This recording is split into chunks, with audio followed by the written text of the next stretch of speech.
Derrière l'homme doré et la voix planante qui ont défini Led Zeppelin, se cachait un homme portant des cicatrices plus profondes que la plupart des fans ne l'ont jamais imaginé. Le parcours de Robert Plant a été marqué par des triomphes. Cependant, il a également été façonné par des accidents de voiture, des peines de cœur, la mort et des démons personnels qui ont failli le réduire au silence à jamais. Même au sommet de sa gloire, la tragédie a suivi chacun de ses pas. Des décennies plus tard, Plant reste l'une des figures les plus emblématiques du rock. Mais la question persiste, après tout ce qu'il a enduré, où la route l'a-t-elle finalement mené en 2025? Robert Plant est né le 20 août 1948 au cœur du Black Country anglais, cette zone industrielle difficile près de Birmingham, connue pour son ciel enfumé et son air pollué. Au début des années 1950, la région portait encore les stigmates des bombardements de la Seconde Guerre mondiale. Mais malgré ce contexte, Plant se souvient d'une enfance heureuse. Il le devait en grande partie à sa mère, Annie Celia Plant, dont l'énergie et la joie emplissaient leur foyer. Elle aimait chanter, elle aimait danser, et sa joie de vivre déteignait sur son fils. Son père, également prénommé Robert, avait autrefois joué du violon, mais avait mis de côté sa passion pour subvenir aux besoins de sa famille. Il était ingénieur civil, un homme de structure et de discipline qui avait servi dans la Royal Air Force pendant la guerre. Il lui a transmis son amour du cyclisme et une fidélité de toujours aux Wolverhampton Wanderers. Mais en matière de musique, il ne comprenait pas l'obsession de son fils. Pour lui, chanter n'était pas une carrière. Ce n'était même pas un travail. Il voulait que son garçon suive une voie plus stable, quelque chose comme la comptabilité. L'influence d'Annie était différente.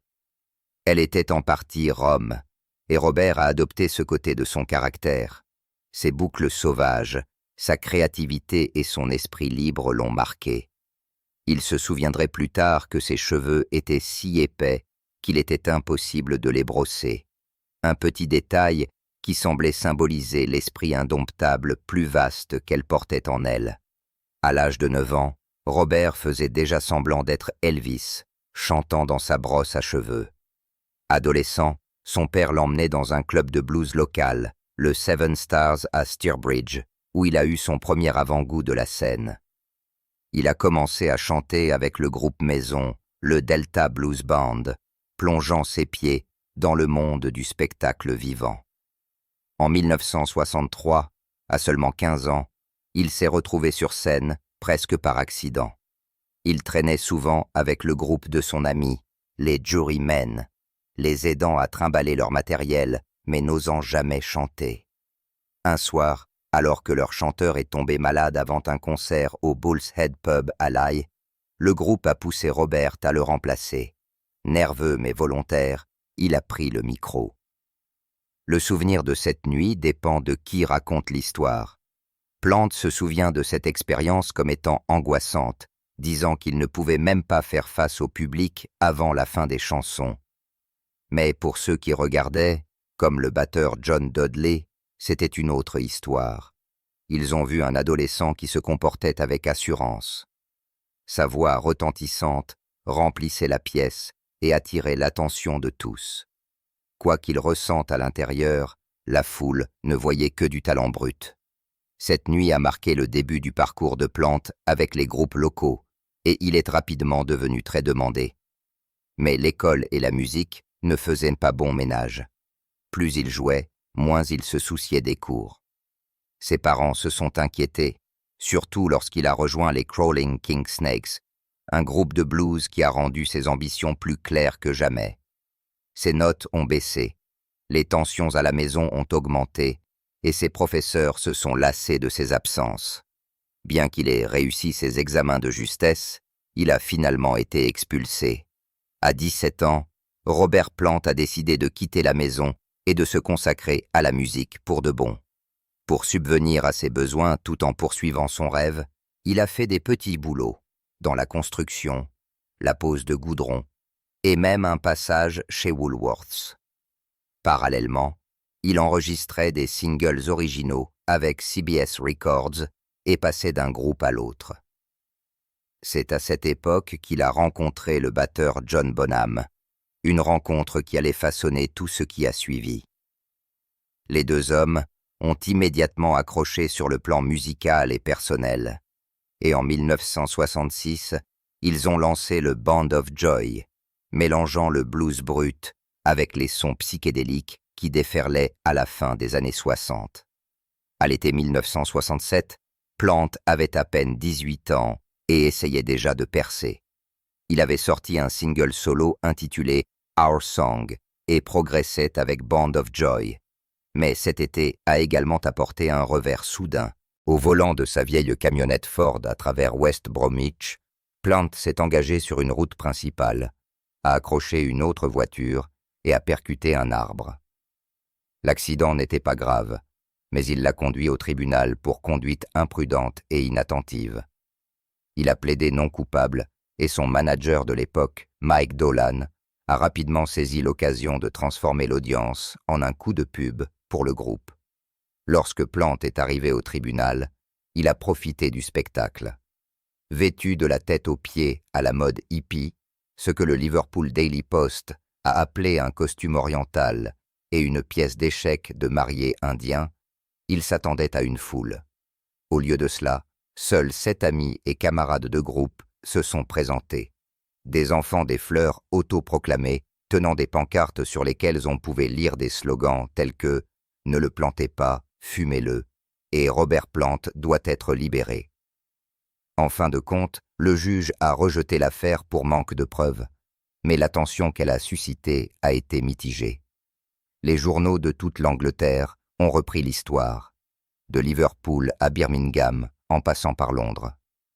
Pourtant, la plupart se contentaient de qualifier Plant de chanteur pop, sans jamais mentionner Band of Joy. La publicité a également eu des retombées. Une jeune infirmière stagiaire, Dorette Thompson, a été licenciée après avoir été aperçue au rassemblement de soutien à Plant.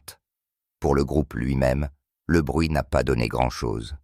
Au printemps 1968, le Band of Joy s'est séparé, mais l'amitié entre Plant et Bonham est restée forte. Et, en quelques mois, ils se sont associés au guitariste Jimmy Page et au bassiste John Paul Jones. Cette formation allait devenir l'un des groupes de rock les plus légendaires de l'histoire, Led Zeppelin. Lorsque Zeppelin a fait sa première tournée en 1968, Plant était à peine sorti de l'adolescence et la soudaine vague de célébrité l'a durement frappé. Les critiques ont été particulièrement sévères à son égard, se moquant souvent de son apparence et de son style vocal. John Landau, de Rolling Stone, l'a rejeté comme étant à peine plus qu'une imitation de la sexualité d'une rockstar, tandis qu'un autre critique l'a décrit comme précieux. Les mots ont profondément blessé, et Plant, déjà peu sûr de lui, est devenu si anxieux que son manager Peter Grant l'a souvent protégé des critiques négatives juste pour le faire monter sur scène. Ce doute de soi s'est étendu à son rôle au sein du groupe. Plant hésitait à écrire des paroles et était même considéré comme le maillon faible par Jimmy Page. À un moment donné, il était moins bien payé que le directeur de tournée du groupe, Richard Cole, et son nom n'apparaissait pas sur leur premier album. La raison en était en partie contractuelle. Plant était lié à CBS Records par le biais d'un groupe antérieur, Liston, et ne pouvait légalement pas écrire pour Atlantic Records sans violer son contrat. De plus, de nombreuses paroles du premier album de Led Zeppelin étaient empruntées à de vieilles chansons de blues, un fait qui a valu au groupe de sérieux ennuis plus tard. Page a admis que, bien qu'il ait soigneusement réarrangé la musique, Plant laissait souvent les paroles originales intactes, ce qui en faisait des cibles faciles pour les procès. Mais au fur et à mesure que la célébrité de Led Zeppelin explosait, leur spectacle devenait plus grand, plus bruyant et beaucoup plus chaotique. Avec ce chaos, sont apparus des problèmes que personne dans le groupe n'aurait pu prévoir. L'un des exemples les plus fous s'est produit le 5 juillet 1971 au stade Vigherelli de Milan, en Italie. Environ 15 000 fans se sont entassés dans la salle, et l'énergie est rapidement devenue dangereuse. Selon le livre de Stephen Davis, Hammer of the Gods, les promoteurs ont supplié le groupe de calmer le public, alors que des incendies se déclaraient dans les tribunes. Robert Plant n'a cessé de demander à la foule de s'arrêter, mais ses supplications n'ont servi à rien. Bientôt, des centaines de policiers anti-émeutes ont fait irruption avec des gaz lacrymogènes, des canons à eau et des matraques.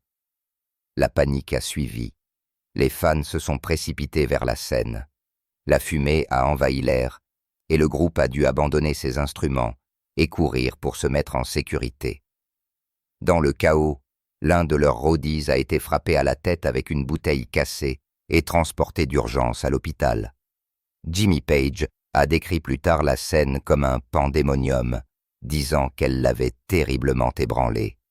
Sur scène, cependant, Plant incarnait tout ce qu'un frontman de rock pouvait être, avec ses cheveux blonds sauvages, ses chemises à moitié déboutonnées et son énergie débordante. Il est devenu l'image même d'un dieu du rock. Il était toujours en mouvement, dansant, applaudissant, jetant son corps dans la musique. Le groupe avait même un surnom pour cette version survoltée de lui, Percy. Sa présence magnétique a contribué à définir ce que signifie être un frontman dans le rock. Les fans ont même plaisanté sur son attrait, le nommant Chestorama dans le magazine Rock Scene. Plant en a ri, admettant qu'il n'avait aucune idée de ce qu'il fallait dire sur le fait de gagner un prix pour sa poitrine. Mais être un frontman avait un prix élevé. Chanter à ce niveau était brutal pour le corps, en particulier pour les cordes vocales. De nombreux chanteurs finissent par avoir besoin d'une intervention chirurgicale pour réparer les dommages, et Robert Plant ne faisait pas exception. Bien que le moment exact ne soit pas clair, le New York Post a rapporté qu'il avait subi une opération des cordes vocales, et les fans ont souligné un changement notable dans sa voix vers 1972 ou 1973.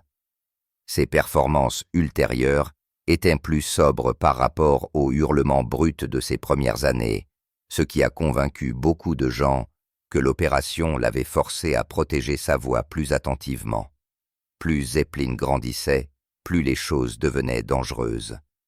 La célébrité a apporté l'adoration, mais elle a aussi attiré une attention inquiétante. La fascination de Jimmy Page pour l'occultisme et Aleister Crowley a déclenché des réactions négatives et même des menaces de mort. Leur publiciste Danny Goldberg a rappelé que ces menaces sont devenues courantes pendant la tournée américaine de 1973. À un moment donné, John Paul Jones a envisagé de quitter le groupe à cause d'elle. Le biographe Mick Wall a noté que Page lui-même était traqué par des fans instables, dont Lynn Squeaky Fromm, une fidèle disciple de Charles Manson. Un autre homme a été arrêté après que les autorités ont découvert qu'il croyait que Page était destiné à mourir et qu'il voulait intervenir lui-même. En conséquence, le groupe voyageait sous haute sécurité. Leur entourage comprenait des gardes du corps, dont certains étaient d'anciens agents du FBI, qui suivaient le groupe 24 heures sur 24. Le manager Peter Grant a posté des gardes aux ascenseurs de l'hôtel, tandis que Page, en proie à l'insomnie, avait sa propre sécurité, postée devant sa porte à tout moment.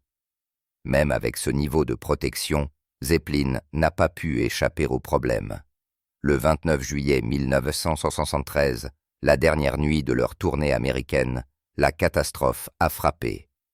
Avant le dernier spectacle du groupe au Madison Square Garden, le directeur de tournée Richard Cole a ouvert leur coffre-fort à l'hôtel Drake de New York pour le trouver vide. Plus de 200 000 $, les revenus de la tournée, avaient disparu. Cole s'est souvenu plus tard de son choc lorsqu'il n'a trouvé à l'intérieur que des passeports. Il a crié en sachant ce que cela signifiait. Le FBI a été appelé immédiatement, mais le moment n'aurait pas pu être plus mal choisi. Pendant que le groupe jouait son dernier spectacle, les agents ont fouillé leur chambre d'hôtel. Le coffre n'avait pas été forcé, ce qui signifie que le voleur avait une clé. Les soupçons se sont portés sur leur cercle intime. Cole a même été soumis à un test de détecteur de mensonges qu'il a réussi, mais aucun suspect n'a jamais été identifié. Le vol a fait les gros titres au niveau national et, des décennies plus tard, l'affaire n'est toujours pas résolue. Pourtant, l'auteur Bob Spitz a noté que plusieurs personnes proches du groupe pensaient que Peter Grant lui-même avait orchestré le vol. En 1971, Led Zeppelin était au sommet de son succès. Leur dernier album, Physical Graffiti, venait de sortir et avait été acclamé par la critique. Et, fait remarquable, tous leurs précédents disques sont également remontés dans les charts.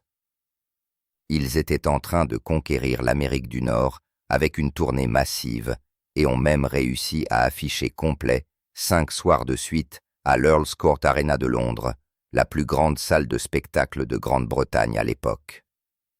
Le groupe semblait inarrêtable, mais tout a changé cet été-là. Alors qu'ils faisaient une courte pause sur la route, Robert Plant, Jimmy Page et leur famille sont partis en vacances sur l'île grecque de Rhodes. Le 4 août, la tragédie a frappé. La femme de Robert, Maureen, conduisait une voiture de location sur une route de montagne lorsqu'elle a perdu le contrôle.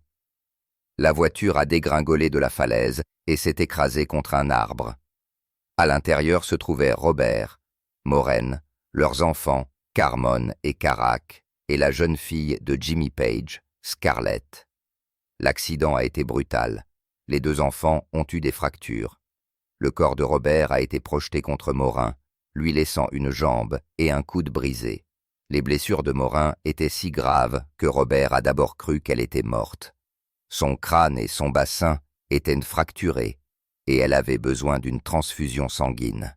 Pour aggraver les choses, ils étaient bloqués dans une région isolée. Leur seule bouée de sauvetage était un agriculteur local qui a transporté en urgence la famille blessée à l'hôpital à l'arrière de son camion de fruits.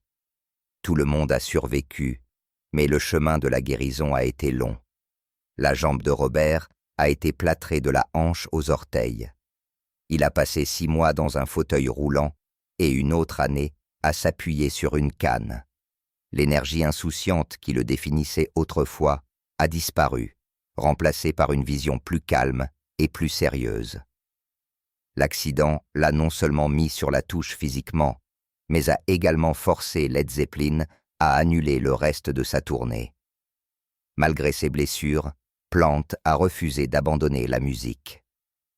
Lorsque le groupe a enregistré son 7e album studio, Présence, il a joué en s'appuyant sur des béquilles. Les séances d'enregistrement ont été épuisantes. À un moment donné, sa béquille s'est accrochée à un câble et l'a fait tomber au sol.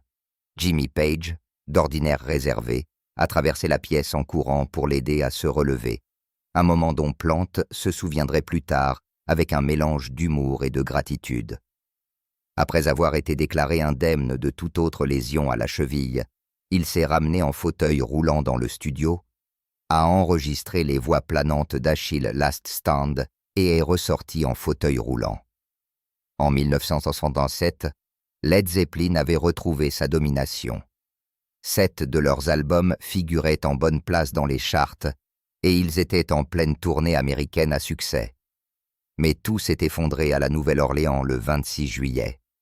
Juste après son arrivée dans la ville, Robert a reçu un appel téléphonique frénétique de Morin. Leur jeune fils, Carac, était gravement malade d'un virus soudain. 2 heures plus tard, un autre appel est arrivé. Carac était mort en route vers l'hôpital. La nouvelle a anéanti Robert. Le reste de la tournée a été immédiatement annulé et il est rentré chez lui pour faire son deuil. Le lien entre le père et le fils avait été particulièrement étroit, quelque chose que le propre père de Robert décrivait comme incassable. Cette perte l'a amené à tout remettre en question, y compris sa place dans le groupe. Il a avoué qu'il ne voulait plus faire partie de Led Zeppelin et qu'il avait sérieusement envisagé de quitter la musique complètement. La tragédie a également marqué le jour où il a décidé de se désintoxiquer, en recentrant son attention sur sa famille. Pour ajouter à son chagrin, seul John Bonham a assisté aux funérailles de Carrick. Robert a commencé à remettre en question ses relations avec Jimmy Page et John Paul Jones, se demandant si la distance entre eux était plus qu'une simple question de géographie ou de culture. Pourtant, il a fini par l'attribuer à leurs éducations différentes. Lui et Bonham étaient des hommes des Midlands, tandis que Page et Jones venaient du Sud. Cette période a également marqué la décision de Robert d'abandonner la cocaïne, une drogue qui, selon lui, avait empoisonné son corps et son esprit. Il a reconnu qu'elle avait déformé sa personnalité, le rendant paranoïaque et possessif. S'en éloigner lui a donné l'impression de reprendre le contrôle de sa vie. Au plus bas, il a même envisagé d'arrêter complètement la musique et de se consacrer à l'enseignement, quelque chose qu'il pensait être bien plus honnête et ancré que le chaos du végétariat rock. Mais ses camarades de groupe n'étaient pas prêts à le laisser partir. C'est John Bonham, son ami le plus proche, qui l'a soutenu dans les moments les plus sombres, lui offrant le réconfort et la loyauté dont Robert avait désespérément besoin pendant qu'il pleurait. En même temps, Jimmy Page lui a rappelé le lien qu'ils partageaient en tant que groupe et a insisté sur le fait que Zeppelin n'existerait pas sans lui. Page l'a encouragé à prendre le temps dont il avait besoin, mais aussi à revenir quand il serait prêt. Robert Plant est finalement revenu dans le groupe. Cependant, au printemps 1978, des fissures commençaient à apparaître chez Led Zeppelin. Et 13 mois plus tard, la tragédie a frappé. En 1980, Bonham s'est effondré lors d'une représentation et a été hospitalisé. Le groupe a minimisé l'incident en disant qu'il avait trop mangé avant un spectacle, mais la presse a soupçonné une toxicomanie. Le 24 septembre de cette année-là, juste avant une répétition prévue, la consommation d'alcool de Bonham l'a rattrapé. Après une longue nuit de forte consommation d'alcool, qui aurait dépassé 1 litre de vodka, il s'est évanoui. Le lendemain, il a été retrouvé mort, étouffé par son propre vomi. La perte a été catastrophique. 2 mois plus tard, Led Zeppelin a publié un bref communiqué annonçant qu'il ne pouvait pas continuer sans lui. Pour Robert Plant, la perte était autant personnelle que professionnelle. Lui et Bonham avaient grandi ensemble, apprenant les ficelles de la vie et de la musique côte à côte. En repensant à leurs liens, Plant les a décrits comme jeunes, bruyants, confiants et souvent dans l'erreur, mais toujours ensemble. La mort de Bonham a été pour Plant la fin de Led Zeppelin lui-même. Il a déclaré à Rolling Stone « Le groupe a cessé d'exister au moment où Bonzo est parti ». Plus qu'un camarade de groupe, Bonham avait été son ami le plus proche. Après cela, Plant avait besoin d'un nouveau départ. Après une vie sur la route, il a expliqué qu'il était nécessaire de se débarrasser des attributs de la gloire après avoir perdu quelqu'un d'aussi cher. Pourtant, la musique l'a rappelé, et l'aide est venue d'une source improbable. Phil Collins, un admirateur de Bonhomme depuis toujours, a encouragé Plant à se lancer dans une carrière solo. À l'époque, le propre succès de Collins, In the Air Tonight, dominait les ondes. Mais il a tout de même pris le temps de jouer de la batterie sur le premier disque solo de Plant. Dans son podcast Digging Deep, Plant a rappelé à quel point l'énergie de Collins en studio était contagieuse, le poussant à trouver ses marques en tant qu'artiste solo. Leur collaboration s'est poursuivie avec le 2e album de Plant, The Principle of Moments, sorti en 1983, et Collins l'a même rejoint en tournée en Amérique du Nord.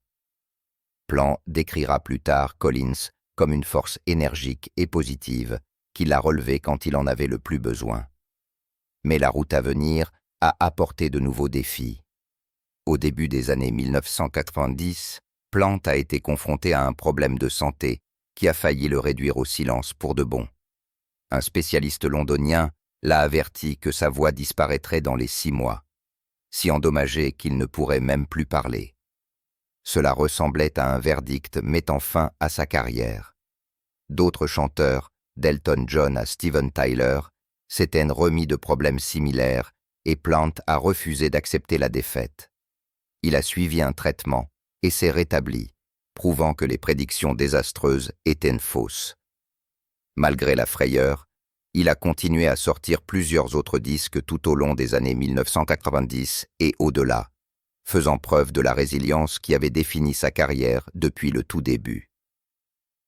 En décembre 2007, Plant a rejoint Paige Jones et Jason Bonham pour une performance de 2 heures à Londres en l'honneur d'Ahmed Errigan d'Atlantic Records. La soirée a été un triomphe. Les fans étaient en extase et les offres pour une tournée de retrouvailles complète ont afflué, dont une qui, selon les rumeurs, valait 200 millions de dollars. Cependant, Plant a refusé. Il pensait que le groupe s'était terminé sur une note positive et ne voulait pas risquer de ternir l'héritage de Zeppelin. Jason Bonham a rappelé qu'après le spectacle, il avait étreint Plant et l'avait interrogé sur de futurs concerts. Plant lui a simplement répondu que son père aurait été fier. Mais Zeppelin était un groupe construit sur 4 hommes, pas 3. Alors que les fans continuaient d'espérer plus, Plant est resté impassible. Il a rejeté l'idée d'une tournée de retrouvailles comme n'étant rien de plus qu'un vœu pieux, et a même comparé cette notion au fait de devenir une bande de vieillards ennuyés suivant les Rolling Stones à la trace. Sa résistance a frustré Page, qui a admis publiquement qu'il était fatigué d'attendre. Malgré des rumeurs occasionnelles, Plant n'a jamais vacillé. En 2009, il a été reconnu pour son travail solo lorsqu'il a été nommé commandeur de l'Ordre de l'Empire britannique, l'honneur étant présenté par le prince Charles, aujourd'hui roi Charles III. Un an plus tard, il a relancé son ancien projet, Band of Joy, cette fois avec de nouveaux membres. Le groupe a connu un bref succès avant que Plant ne le dissolve à nouveau en 2011. En 2012, il était prêt pour quelque chose de différent. Il a présenté un nouveau groupe appelé les Sensational Space Shifters, faisant ses débuts à Gloucester en mai. Parmi sa formation tournante de musiciens, il y avait la chanteuse américaine Patty Griffin. Pendant cette période, Plant a révélé que lui et Griffin étaient impliqués sentimentalement. Leur relation a duré plus d'1 an, mais en 2014, elle a pris fin, ce qui a conduit Plant à retourner en Angleterre. Il a admis plus tard que la rupture avait laissé une marque, son album Carry Fire, capturant une grande partie de ce poids émotionnel. Plant n'a jamais cessé de créer. En 2018, il a été honoré d'un prix pour l'ensemble de sa carrière lors des UK Americana Honors and Awards. 1 an plus tard, il a lancé un nouveau projet, Saving Grace, un groupe acoustique dépouillé. Leurs plans pour une tournée américaine en 2020 ont été interrompus par la pandémie mondiale, mais le groupe est devenu un autre chapitre du long parcours de Plant. Au-delà de sa musique, Plant est également resté profondément lié à sa communauté. En 2013, il a aidé à sauver le Bélin, une salle de concert bien aimée à Bath, en contribuant à un plan d'achat communautaire. En 2020, il a fait un don à une petite entreprise de vêtements de sa ville natale de Caminster, qui fabriquait des blouses pour les hôpitaux pendant la pandémie. Aujourd'hui, l'influence de Robert Plant reste indéniable. Sa voix, son style et sa présence continuent d'inspirer de nouvelles générations de musiciens. Bien qu'il ait refermé le livre sur Led Zeppelin il y a longtemps, sa passion pour la musique et l'impact qu'il y a laissé restent aussi puissants que jamais.